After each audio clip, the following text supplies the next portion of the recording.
বিশ্ববিদ্যালয় প্রশাসন এবং রাষ্ট্রের যে অন্যান্য যে প্রশাসনগুলো সেগুলো শক্তিশালী নয়, যার কারণে সেনা সহায়তা হয়তো বা নিতে হতে পারে। মন্তব্য কিংবা প্রভাকাণ্ডা কখনো গন্তব্য ঠেকাতে পারবে না।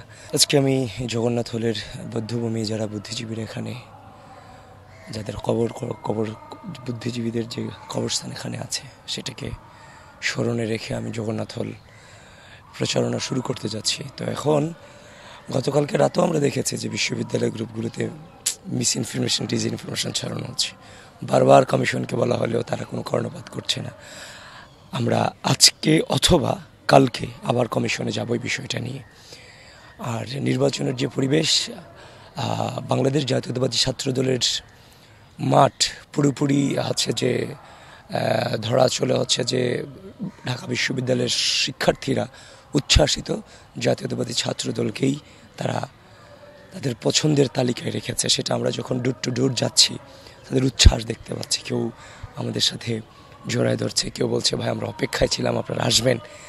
তো আমাদের জায়গা থেকে আমরা এখনো পর্যন্ত খুব পজিটিভ রেসপন্স পাচ্ছি, যার ফলশ্রুতিতেই আপনার হচ্ছে যে অপোজিশনে যারা আছে, অপোজিশন যে প্রার্থীরা আছে সেই প্রার্থীরা আমাদেরকে রাজনৈতিকভাবে মোকাবেলা করতে ব্যর্থ হয়ে নানান ধরনের প্রোপাগান্ডা প্রতিহিংসায় লিপ্ত হচ্ছে। তো যাই হোক, মন্তব্য কিংবা প্রোপাগান্ডা কখনো গন্তব্য ঠেকাতে পারবে না। তবে আশা রাখতেছি একটা ভূমিধস বিজয় আমাদের জন্য অপেক্ষা করছে। কমিশন একটা সিদ্ধান্ত নিয়েছে সেনাবাহিনী মোতায়েন এবং ভোটের দিন, সেই ক্ষেত্রে আপনারা জাতীয়তাবাদী ছাত্রদল আপনারা কি মনে করছেন ভোটের দিন সেনাবাহিনী মোতায়েনটা কি দরকার আছে কি না? দেখেন সেনাবাহিনীর যে বিষয়টা ইতিমধ্যেই এই বিষয়টা একটা আতঙ্ক সৃষ্টি করেছে। গতকালকে আপনি দেখেছেন সেনাবাহিনীর হামলার নির্মমতা দেখেছেন। গতকালকের ঘটনার পরে ঢাকা বিশ্ববিদ্যালয়ের সিদ্ধান্তটা আরও বেশি সাধারণ শিক্ষার্থীরা আতঙ্কিত থাকবে। আপনি যখন সেনাবাহিনীর কথাটা যখন আসতেছে তখন ধরা যাচ্ছে যে বিশ্ববিদ্যালয় প্রশাসন এবং রাষ্ট্রের যে অন্যান্য যে প্রশাসনগুলো সেগুলো শক্তিশালী নয়, যার কারণে সেনা সহায়তা হয়তো বা নিতে হতে পারে। তো এই জিনিসটা আসলে পজিটিভলি কেউ নিচ্ছে না সাধারণ শিক্ষার্থীরা আর কি।